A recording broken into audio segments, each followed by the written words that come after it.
जय श्री कृष्ण चैतन्य प्रभु नित्यानंद श्री अद्वैत गदाधर शिवासादि गौर भक्तवृंद। हरे कृष्ण कृष्ण कृष्ण हरे हरे, हरे राम राम राम हरे हरे।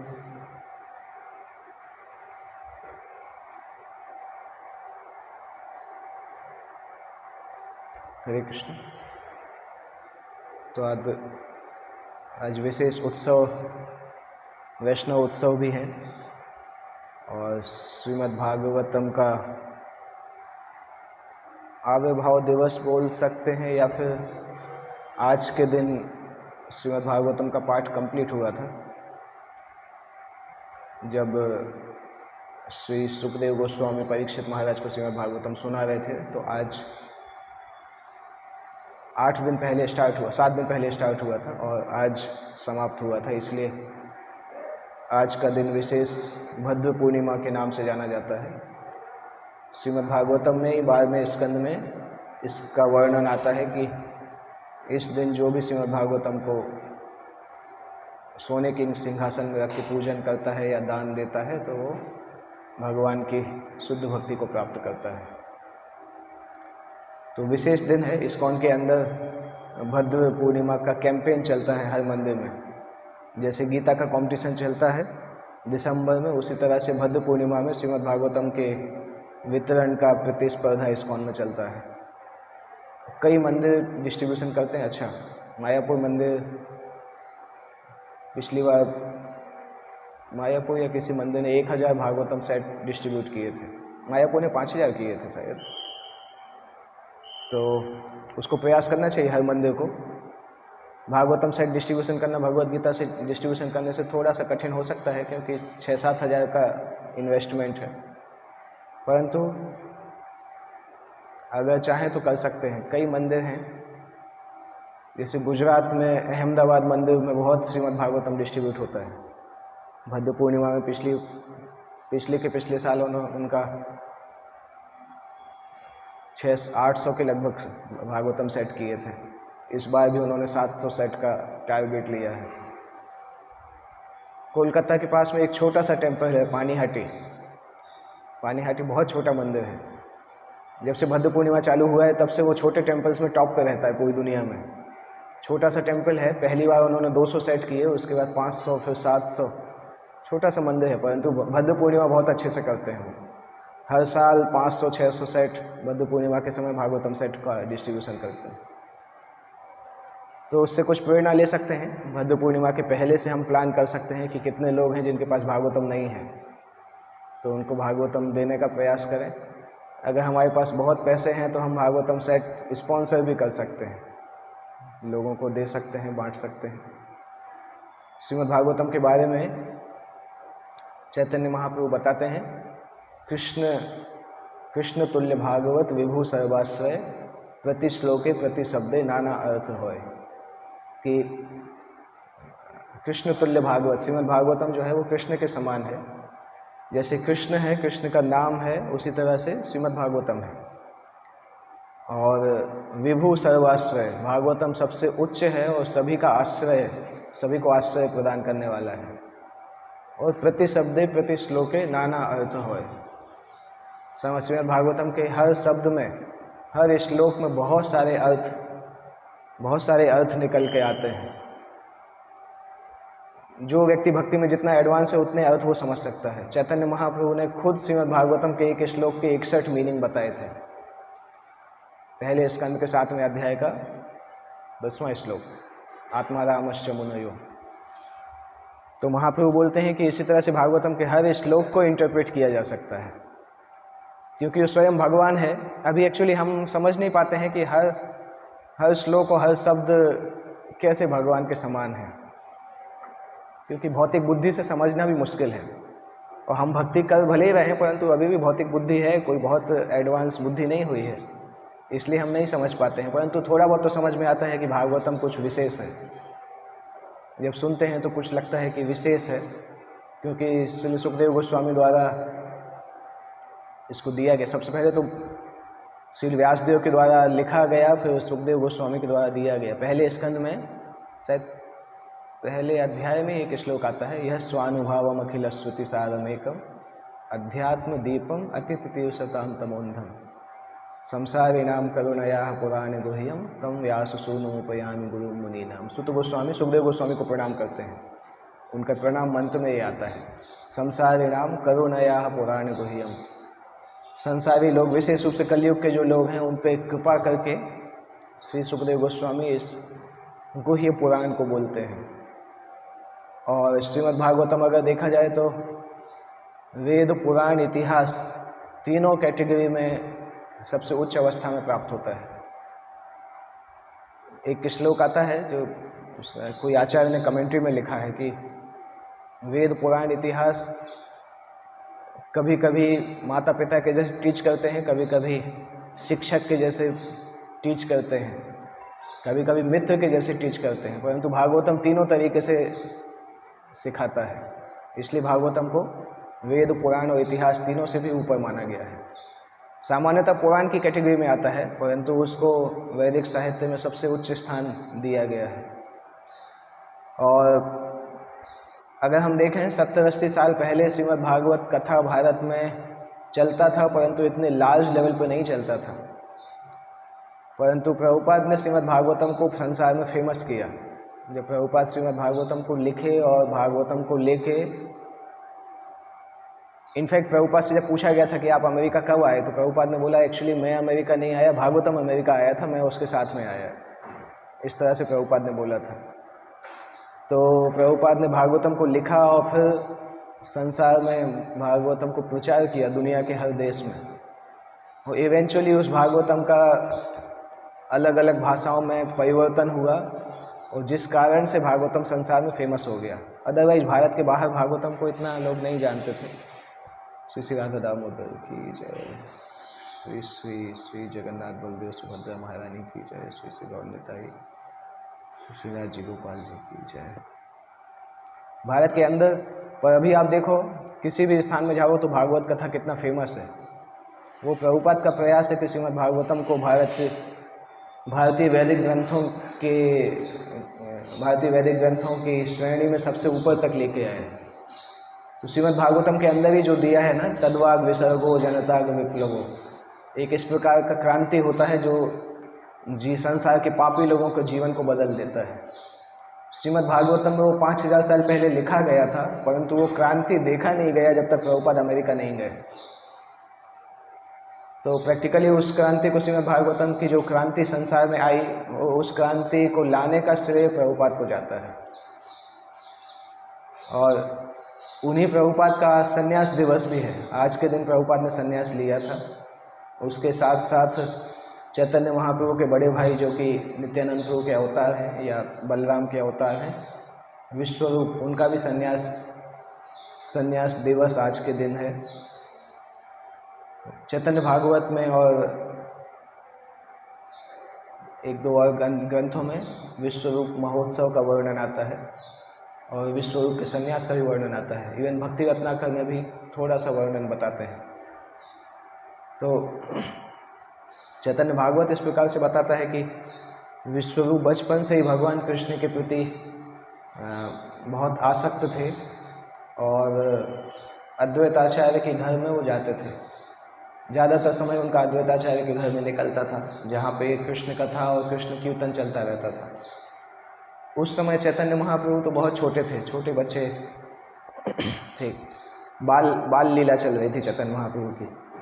पर विश्वरूप बड़े थे, तो विश्वरूप लगातार श्रीमद् भागवतम के अध्ययन में भक्तों के साथ उनके घर में, ये अद्वैताचार्य के घर में जाके बैठे रहते थे। तो एक घटना आती है चैतन्य भागवत में जहाँ पे इस तरह से वर्णन आता है कि सची देवी चैतन्य महाप्रभु को बोलती हैं कि जाओ आपके बड़े भाई को लेके आओ, लंच का समय हो गया है। चैतन्य महाप्रभु छोटे बच्चे रहते हैं और जाते हैं। एग्जैक्टली उसमें कितनी आयु रहती है वो लिखा नहीं है, परंतु ये लिखा है कि छोटे ही बच्चे रहते हैं। और अद्वैताचार्य का घर चैतन्य महाप्रभु के घर से बहुत दूर नहीं है। अगर आप मायापुर में गए हैं तो योगपीठ से अद्वैताचार्य का घर कोई बहुत ज़्यादा डिस्टेंस नहीं है। तो चैतन्य महाप्रभु जाते हैं और उनके घर में जाके खड़े होते हैं और वहाँ पे ऑलरेडी कृष्ण कथा चलती रहती है, कृष्ण कीर्तन और कथा चलता रहता है। और जब चैतन्य महाप्रभु एंटर करते हैं तो उनके आकर्षण के कारण सारे के सारे भक्त लोगों की आंखें उसी तरफ घूम जाती हैं कि कौन बच्चा आया है, कौन इतना सुंदर बच्चा आया है। और चैतन्य महाप्रभु बस छोटे बच्चे जैसा बोलते हैं, अरे भैया चलो मम्मी बुला रही, मैया बुला रही हैं आपको भोजन के लिए। अद्वैत आचार्य भी देखते हैं, बाकी वैष्णव भक्त भी देखते हैं कि कौन बालक है। जिस प्रकार से आकर्षण कृष्ण के लिए फील होता है वैसा आकर्षण इस बालक के लिए फील हो रहा है। तो ऐसी घटना कई बार होती है जब चैतन्य महाप्रभु उनको बुलाने जाते हैं और सब भक्त चैतन्य महाप्रभु का दर्शन करते हैं, बाल चैतन्य महाप्रभु का। ये घटना चैतन्य भागवत में आती है। और बाद में एक और घटना आती है जब विश्वरूप के विवाह का समय आता है और विश्वरूप को पता चलता है कि मेरे माता पिता विवाह की तैयारी कर रहे हैं, तो अज्ञात रूप से विश्वरूप अपना घर छोड़ देते हैं, घर छोड़ के संन्यास ग्रहण कर लेते हैं। और जब दूसरे दिन जगन्नाथ मिश्रा और सची देवी को पता चलता है तो सची देवी बहुत दुखी होती हैं। और सची देवी क्या है, अद्वैत आचार्य को भी दोष देती हैं कि इनके कारण ही मेरे बच्चे ने संन्यास ले लिया। इनके घर जाता रहता था और कृष्ण कथा सुनता था, उस कारण से उसको अनासक्ति हो गया और संन्यास ले लिया। सची माता बहुत दुखी रहती हैं। जगन्नाथ मिश्रा इतने नाराज होते हैं कि चैतन्य महाप्रभु की पढ़ाई रुकवा देते हैं। बोलते हैं ये ज़्यादा पढ़ने से यही लॉस होता है। अभी भी माता पिता बोलते हैं देखो बच्चे को NIT में भेजा, वहाँ से इस्कॉन वाले लेके चले गए, IIT में भेजो, वहाँ से भी इस्कॉन वाले लेके चले जाते हैं। तो बोलते हैं बेटा पढ़ाओ ही नहीं, घर में ही रखोगे तो कोई लेके नहीं जाएगा। तो इसी तरह से जगन्नाथ मिश्रा ने सोचा कि उसको ज़्यादा पढ़ाया, उसने ज़्यादा शास्त्र पढ़ लिए तो उसको भौतिक संसार आध्यात्मिक संसार का पता चल गया, तो अपने आप अनासक्त हो गया। अभी इस छोटे बच्चे को पढ़ाएंगे ही नहीं, तो जब पढ़ाएंगे ही नहीं तो इसको कुछ ज्ञान नहीं होगा, कुछ ज्ञान नहीं होगा तो फिर हमें छोड़ के नहीं जाएगा। तो इस तरह से जगन्नाथ मिश्रा चैतन्य महाप्रभु का अध्ययन रुकवा देते हैं। उनका गुरुकुल में जो जाके अध्ययन करते हैं वो रुकवा देते हैं। फिर उसके बाद कुछ समय बाद स्टार्ट करते हैं। और बाद में जब चैतन्य महाप्रभु अपनी लीला प्रारंभ करते हैं, संकीर्तन की लीला, उस समय इस घटना का जिक्र आता है कि सची माता ने अद्वैत आचार्य को दोष दिया था कि उनके बेटे का संन्यास के पीछे अद्वैत आचार्य कारण है। इसलिए चैतन्य महाप्रभु बोलते हैं कि मैं सभी को कृष्ण प्रेम प्रदान करूंगा परंतु अपनी माँ को प्रदान नहीं करूंगा। और सब भक्त सोचने लगते हैं कि संसार में सभी लोगों को प्रदान करेंगे पर माँ को क्यों नहीं करेंगे, माँ ने ऐसा क्या किया है। और चैतन्य महाप्रभु बोलते हैं उन्होंने अद्वैत आचार्य के लिए अपराध किया है। अद्वैत आचार्य के बारे में ऐसा बोला था और अद्वैत आचार्य इतने महान हैं कि उनके लिए अपराध जब तक खत्म नहीं होगा तब तक मेरी माँ को कृष्ण प्रेम नहीं मिलेगा। तो जब सची देवी को ये चीज़ पता चलती है तो अद्वैत आचार्य एक बार जब चैतन्य महाप्रभु के कीर्तन में अचेतन हो जाते हैं, भाव की अवस्था में आके, तो सची देवी जाके उनके चरण स्पर्श कर लेती हैं, उनके चरण की धूल अपने सिर पे लगा लेती हैं, तो अपराध खत्म हो जाता है। बाद में विश्वरूप को, हालांकि चैतन्य महाप्रभु जानते थे कि विश्वरूप संन्यास लेके गए हैं और इस संसार से भी चले गए हैं, क्योंकि नित्यानंद प्रभु के शरीर में वो मर्ज हो गए थे। नित्यानंद प्रभु स्वयं विश्वरूप हैं, परंतु चैतन्य महाप्रभु को दक्षिण भारत जाना था, तो दक्षिण भारत जाने के लिए वो विश्वरूप का बहाना बनाते हैं कि मेरा भाई संन्यास लेके चला गया, उसको ढूंढ के लाना है, ढूंढना है मुझे, क्योंकि बाकी अगर नहीं बोलते तो भक्त लोग उनको जाने नहीं देते। इसलिए वो विश्वरूप का बहाना बना के दक्षिण भारत की लीला प्रारंभ करते हैं, जो चैतन्य चरितामृत में भी वर्णन आता है। तो चैतन्य महाप्रभु श्रीमद् भागवतम एक तरह से इतने ज़्यादा कनेक्टेड है कि एक दूसरे से अभिन्न माना जाता है, क्योंकि चैतन्य महाप्रभु का भी यही गोल था कि श्रीमद् भागवतम किस प्रकार से पूरे संसार में प्रचारित होना चाहिए। चैतन्य महाप्रभु ने उसको अमल पुराण के जैसा बोला। और इसलिए हम देखते हैं गौड़ीय वैष्णव संप्रदाय में ज़्यादातर जितने भी आचार्य हुए हैं उन्होंने भागवतम के ऊपर कमेंट्री किया है, क्योंकि वो हमारे संप्रदाय का प्रमुख ग्रंथ जैसा है। हर संप्रदाय एक एक कोई ग्रंथ को फोकस करते हैं। जैसे श्री संप्रदाय में रामायण बहुत प्रसिद्ध है, रामचरित्र जो है श्री संप्रदाय के ज़्यादातर आचार्य उसके ऊपर फोकस करते हैं। तो चाहे वेदांत देशिका हो, सब चाहे कोई भी हो, उन्होंने रामायण पर कुछ ना कुछ लिखा है। तो अगर किसी को रामायण बहुत डीपली पढ़ना है तो उसको श्री संप्रदाय के आचार्यों की कमेंट्री पढ़ना पड़ता है, क्योंकि और किसी संप्रदाय ने उतना ज़्यादा रामायण के ऊपर नहीं लिखा है। गौड़ीय संप्रदाय में वो स्थान श्रीमद् भागवतम का है।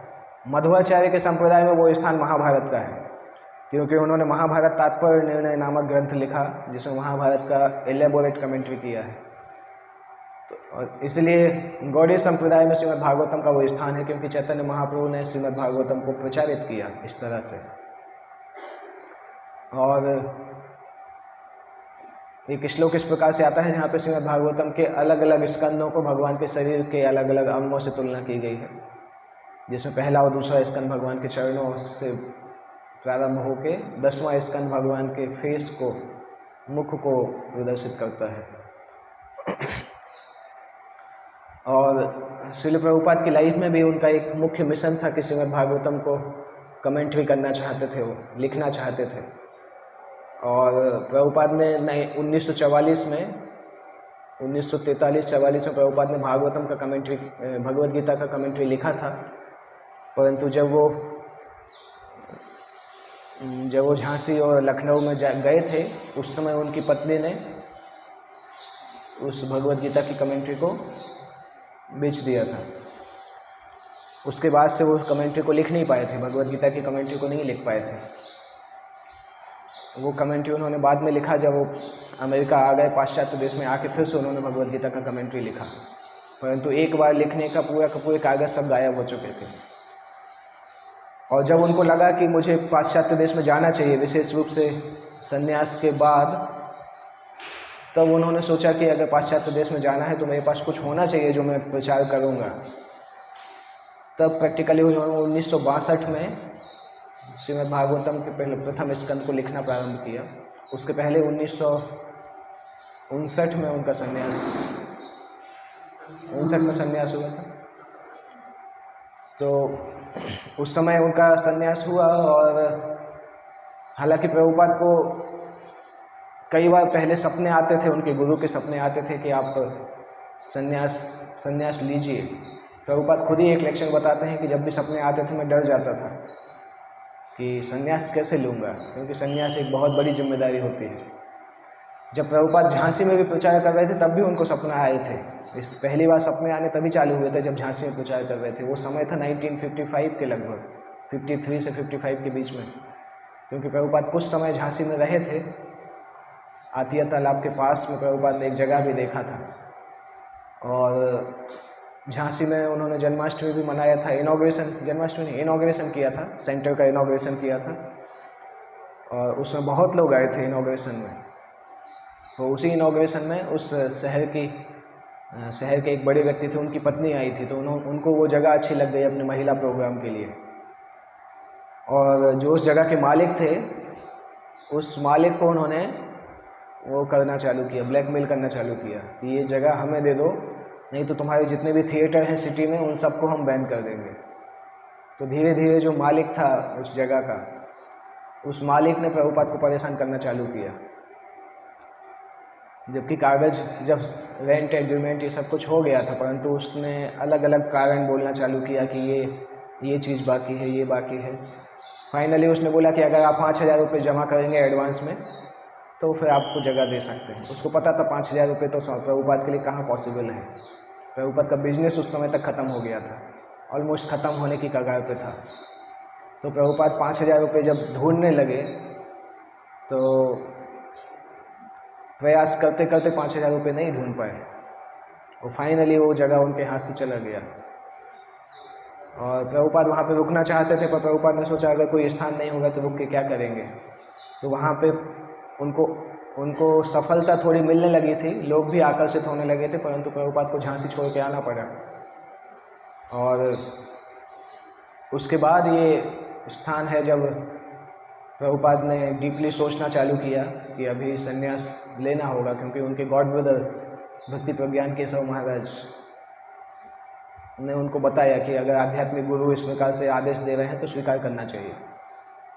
तब फिर प्रभुपाद ने सन्यास के बारे में सोचा कि मथुरा में कहाँ केशव जी गौड़ी मठ में उनका सन्यास हुआ।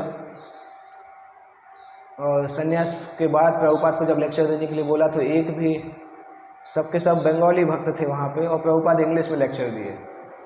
वो भी एक यूनिक चीज़ है कि प्रभुपाद ने इंग्लिश में लेक्चर दिया और इंग्लिश समझने वाले कोई नहीं था। और प्रभुपाद ने लेक्चर दिया क्योंकि प्रभुपाद के गुरु का आदेश था कि आपको पाश्चात्य देश में प्रचार करना है। अगर हम में से कोई उस समय बैठा होता तो हम सोचते देखो ये कैसे इम्प्रैक्टिकल आदमी है, ऑडियंस के हिसाब से बोलना चाहिए। तो प्रभुपाद का वो जुनून था एक्चुअली, उनको हर उस समय गुरु का आज्ञा ही दिखता था कि कैसे पाश्चात्य देश जाना है। वो जिंदगी का गोल बन गया था कि पाश्चात्य देश जाएंगे कैसे। उसके बाद भी प्रभुपाद के कठिन दिन खत्म नहीं हुए। प्रभुपाद खुद ही लिखते हैं कि संन्यास लिया, और संन्यास लेने से ऐसा नहीं हुआ कि अगले दिन से ही मेरा सब कुछ अच्छा हो गया, क्योंकि दिल्ली में उनका स्ट्रगल चल ही रहा था। जब बुक प्रिंटिंग का काम चल रहा था तो बहुत कठिन समय था। प्रभुपाद खुद लिखते हैं कि वो समय अभी भी याद करता हूँ तो मेरी ज़िंदगी का सबसे कठिन समय था, जब प्रभुपाद के पास खाने के लिए भी कुछ नहीं होता था। पैदल चल के जाते थे, और जहाँ पे बुक प्रिंटिंग होता था वो ही कभी कभी बोलता था स्वामी जी कुछ तो खा लो, तो वही को उनको भोजन करा देते थे। वो दिन भर में प्रभुपाद वही खाते थे और कुछ खाने के लिए नहीं था। और प्रभुपाद चाहते भी नहीं थे कि कुछ पैसा अपने ऊपर खर्च करें, क्योंकि उनको भागवतम प्रिंटिंग करना था। तो दिल्ली में कई किलोमीटर पैदल चलते थे, बैठे रहते थे और ढूंढते थे कि कैसे भारत के बाहर जाने का मौका मिले। एक बार जापान जाने का मौका आने वाला था, परंतु तब भी पैसे की जुगाड़ नहीं हो पाई। उन्होंने बुक लिख लिया था लाइट ऑफ भागवत, परंतु अंत में ऐसा हुआ कि वीज़ा उनको मिलने वाला था, परंतु अब जाने के पैसे ही नहीं थे। जो ऑर्गेनाइजर था उसी से बोला कि आप ही मेरे पैसे दे दो, तो ऑर्गेनाइजर कहाँ से पैसे देगा।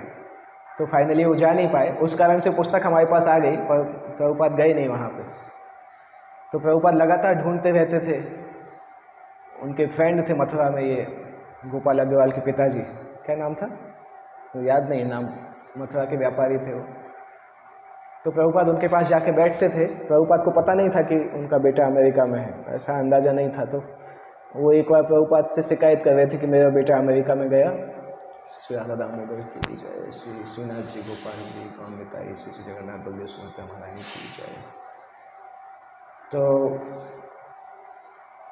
वो एक बार प्रभुपाद के समान आयु के थे, तो प्रभुपाद जी एक बार उनके साथ बैठे थे। तो प्रभुपाद को शिकायत करते हैं कि देखो मेरा बेटा अमेरिका चला गया, अमेरिका जाके बिगड़ गया, वहीं की लड़की से शादी कर ली उसने।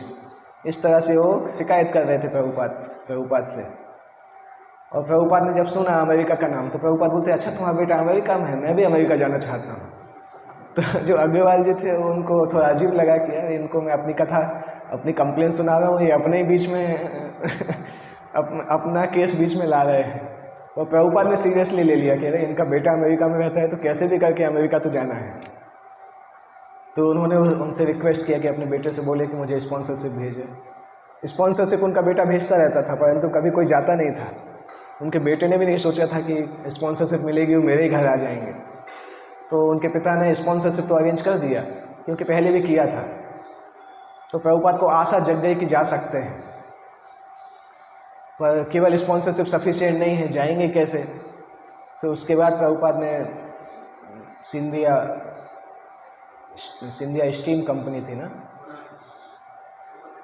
हाँ, सुमति मोरारजी की कंपनी जो थी, स्टीम लाइनर कंपनी थी, तो उनको अप्रोच करने का प्रयास किया।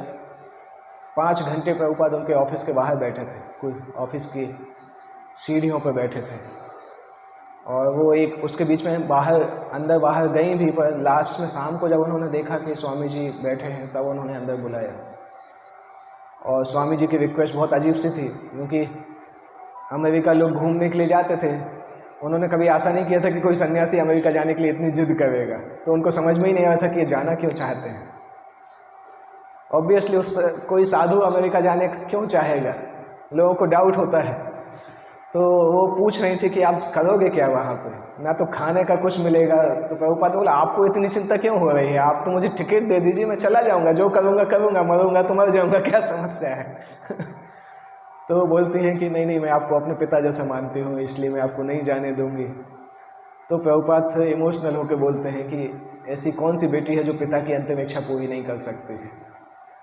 तो सुमति मोरारजी फंस गई। उन्होंने प्रभुपाद को फंसाने का सोचा, प्रभुपाद ने उनको ही फंसा दिया कि अगर आप मुझे अपना पिता मानती हो तो पिता की अंतिम इच्छा पूरी क्यों नहीं कर सकती हो।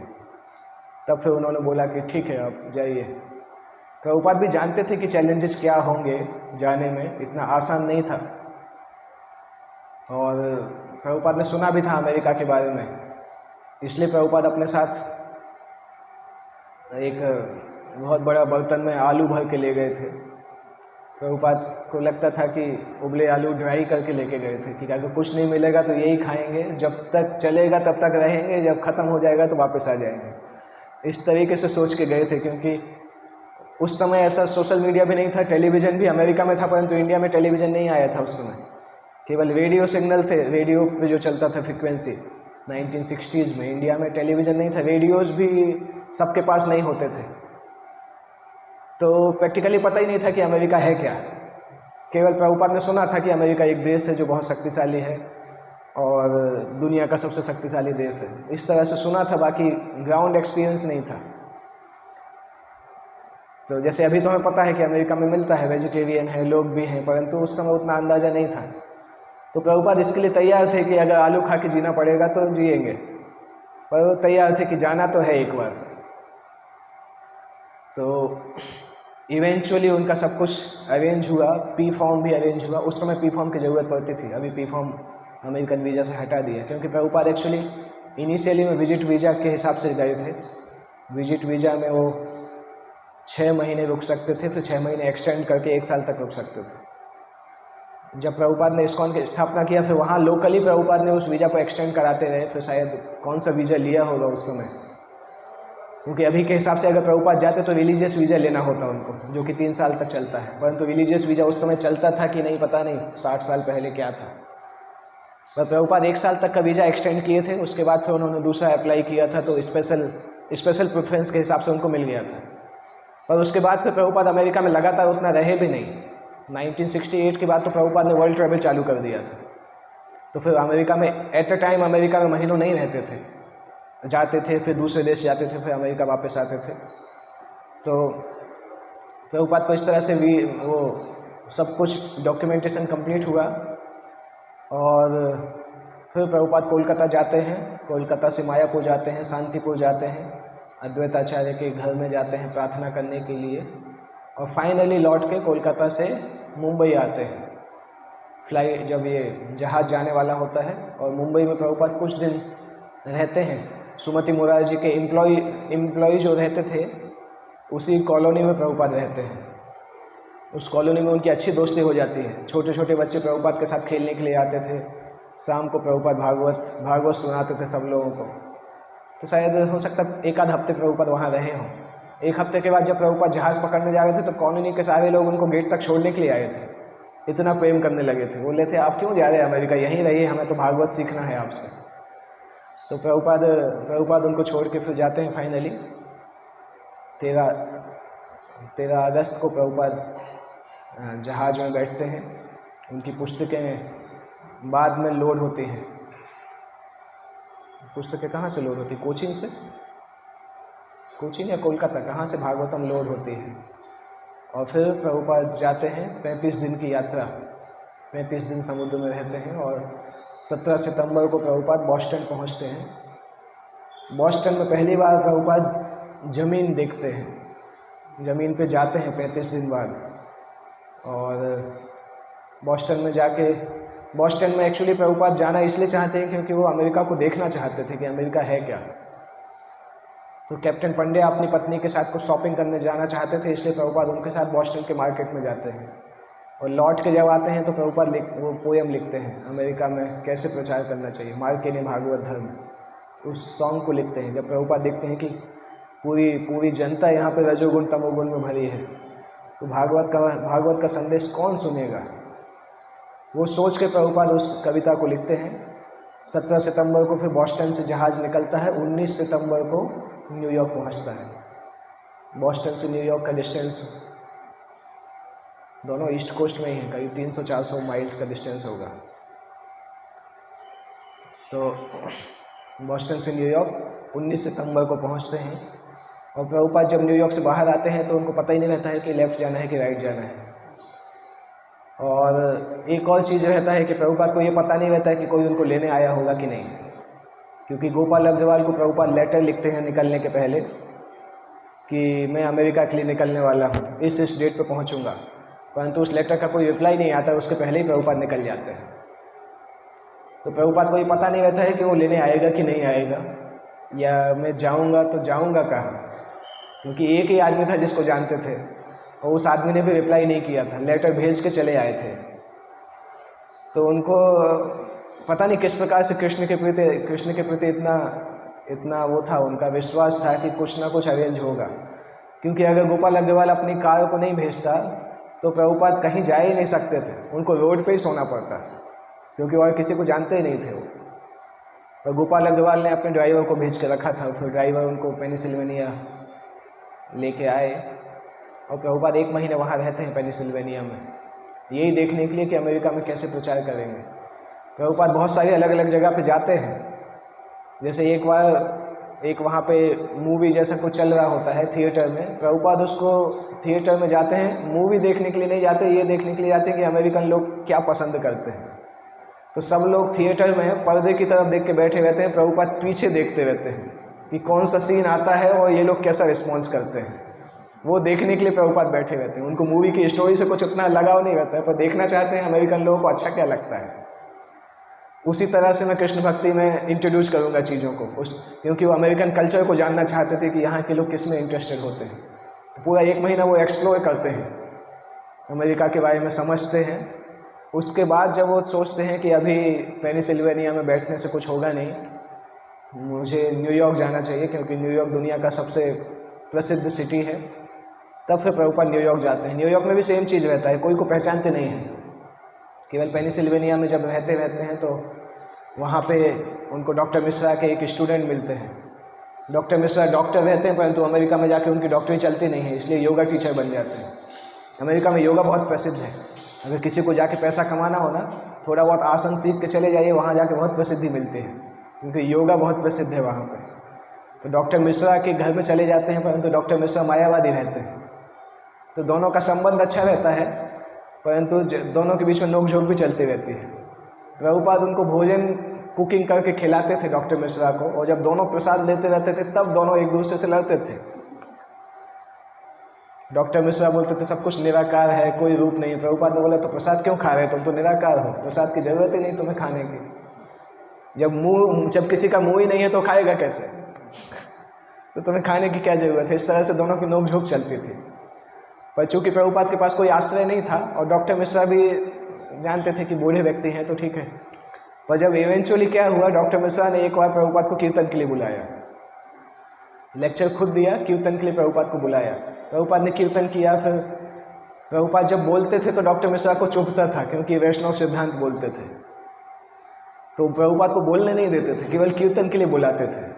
पर कीर्तन के लिए बुलाते बुलाते उनके कुछ स्टूडेंट प्रभुपाद से संपर्क में आ गए, और उनमें से 1-2 स्टूडेंट प्रभुपाद से जब 1 to 1 मिले तो फिर प्रभुपाद से प्रभावित हुए।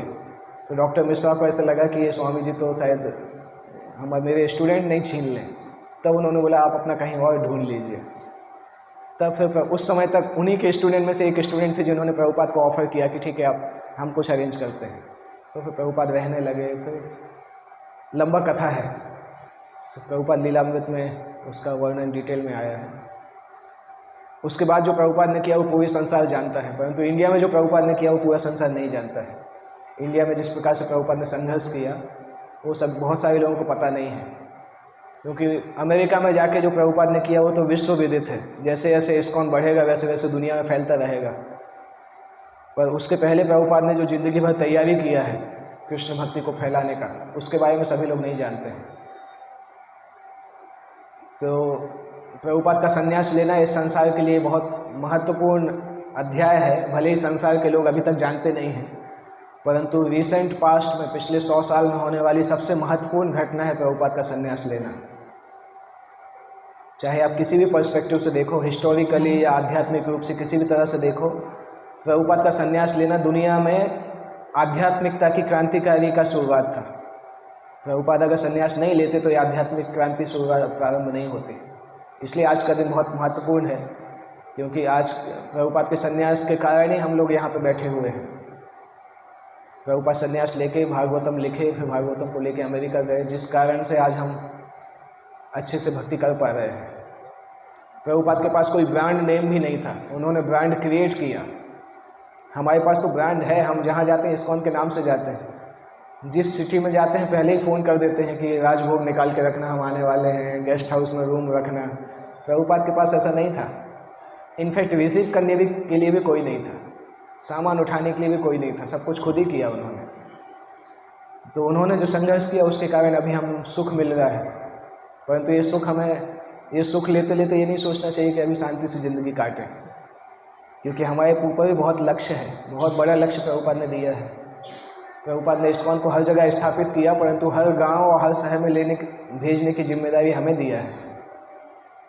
वो जिम्मेदारी हमारे ऊपर है। जैसे सूरत सिटी कितना बड़ा है, 1 करोड़ के लगभग पॉपुलेशन है, परंतु हमें हो सकता है हमें खुशी हो कि हमने कई भक्त बनाए, परंतु कितने भक्त होंगे? 10,000, 15,000। 1 करोड़ में 10,000 कितना % कहलाता है? कुछ नहीं। अभी स्क्रैच करना भी चालू नहीं किया है। बहुत बड़ा टारगेट है। बात तब होगी जब 1 करोड़ में से 10 लाख भक्त होंगे, तब कुछ बोल सकते हैं कि हाँ कुछ किया हमने। तब सोच सकते हैं कि हाँ 10% लोगों को तो भक्त बनाया। अभी तो हमने 1% को भी नहीं बनाया है। 1 करोड़ का 1% 1 लाख होता है, उतने भक्त भी नहीं है सूरत में अभी। तो बहुत काम करना बाकी है, इसलिए शांति से नहीं बैठ सकते कि नहीं अच्छा है अभी सब चल रहा है। बहुत बड़ा टारगेट है हमारे पास। एटलीस्ट 1% तो बनाए पहले, 1 करोड़ के 1% तो बनाए। अभी उससे भी बहुत दूर है हम। अगर मान लो सूरत में कितने 10,000 भक्त होंगे, ज़्यादा से ज़्यादा 10,000 होंगे, तो अभी 1 लाख में भी 90,000 बाकी है। बहुत दूर है, इसलिए शांति से नहीं बैठ सकते कि बहुत प्रचार कर लिया, हमारे 10-15 सेंटर चल रहे हैं। कुछ नहीं है एक्चुअली, थोड़ा सा हम स्क्रैच कर रहे हैं बस, और कुछ नहीं है। बहुत काम बाकी है, तो इसलिए शांति से बैठने की ज़रूरत नहीं है। प्रभुपाद बोलते थे मेरे शिष्य तभी शांति से बैठ सकते हैं जब पूरी दुनिया को जीत लेंगे, तब शांति से बैठ सकते हैं। तो बहुत समय हमारे पास, कई जिंदगियां देनी पड़ेंगी, कई जन्म देने पड़ेंगे, तब हम इस्कॉन को उस स्थिति में लेके जाके देख पाएंगे। तैयार रहना चाहिए इंटरनली। ये ऐसा संघर्ष है जिस संघर्ष में ही मज़ा है, क्योंकि कृष्ण प्रेम भले ही हमारा गोल है, परंतु वो गोल इतना फार फेस्ट है कि हम आशा नहीं कर सकते कि तुरंत मिल जाएगा। तो इमीडिएट हमारा गोल यही है कि कृष्ण भक्ति को दुनिया के मुख्य स्थान पर लेके जाना है। ये इमीडिएट गोल है, और ये करते करते कृष्ण प्रेम कब मिल जाएगा पता ही नहीं चलेगा। इसमें लगे रहेंगे तो किसी दिन सोते सोते मृत्यु होगी, जब आँख खोलेगी तो भगवान कृष्ण सामने खड़े रहेंगे गोलोक वृंदावन में। तो ये गोल हमारा मुख्य गोल है। इसको करते करते कृष्ण प्रेम अपने आप ही मिलने वाला है। तो इसके लिए प्रयास करना चाहिए कि कब ऐसा दिन आएगा जब हम कम से कम 1% लोगों को 16 माला तक लेके आएंगे।